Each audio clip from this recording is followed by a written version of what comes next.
Good afternoon. My name is Bojana Mirosavljević and I am from Serbia. My story began in 2004 when a perfectly healthy and beautiful little girl was born. Her name was Zoya, which means life. At the age of 3, she started to have epileptic seizures.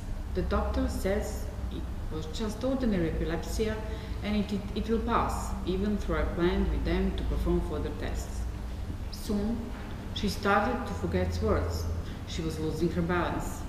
Although the doctors were assuring me I was just a crazy and panicked mom, I was persistent because I knew this was something more seriously. Once Zoya stopped talking and walking altogether, the doctors finally said, "Oh mom, sorry, after all, you were right. It is something more seriously, but we don't know what is the cause of it. We will wait to see the progression of the disease and then we will determine what is it." Of course, as the parents, we could not accept the answers, so we decided to go to London for an expert opinion. The doctor sent us to the Public Insurance Agency to get reimbursement for medical bills. However, they greeted us with the following sentence: "We cannot invest in your daughter because she will die soon anyway. She is the collateral damage of our country." At that time, Zoya's condition was deteriorating rapidly. She had up to 200 seizures per day, so we did not have time to deal with the insurance and payment issues. We knew we had to react quickly. In London, they gave us horrible news.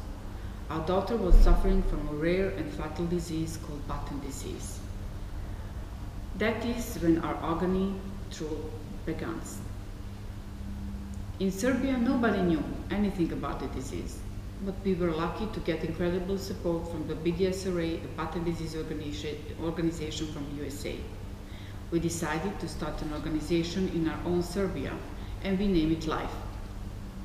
Our organization was formed as a reaction to the very bad healthcare system in our country.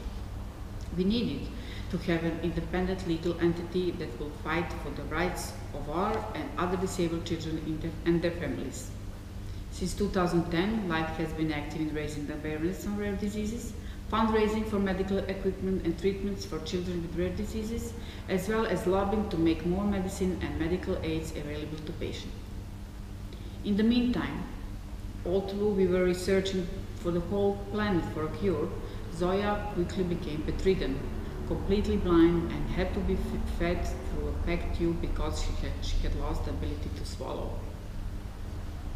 In 2013, she lost her battle with disease, 6 August 2013. Our whole world collapsed. Everything stopped. Nothing will be the same ever again. Nothing should be the same ever again.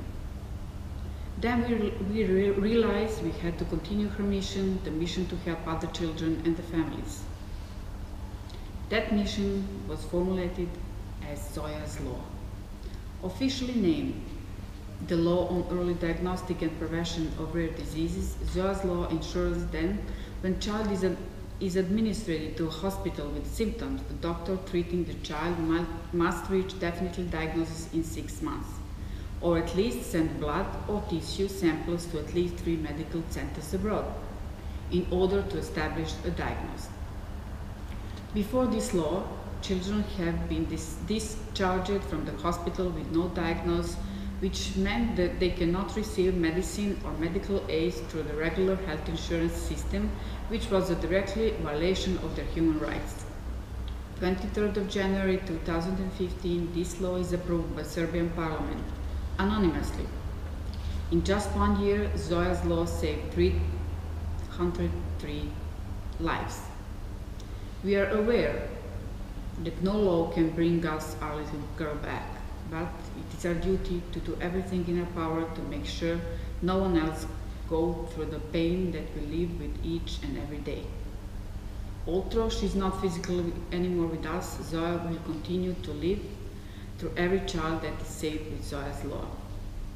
I presented Zoya's Law in the European Parliament in Brussels in June 2016. The same year, a street in Novi Sad, in Zoya's town, was named after our little girl, Bojana Mirosavljević Street. Zoya is our hero. She was so little, yet she has accomplished so many important things. It is an honor to be called her mom. Thank you, Zoya. While fighting for the rights of sick children, we were often encountered with the issue of Serbia not being in the EU. Does this mean that children from Serbia do not deserve medicine or treatment? Do they not deserve the chance to fight for their lives? Every child deserves a cure. Every person deserves a chance to fight for their life.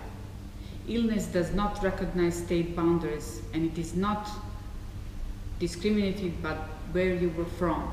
Medicine and medical treatment must be available for all, without regards to state borders.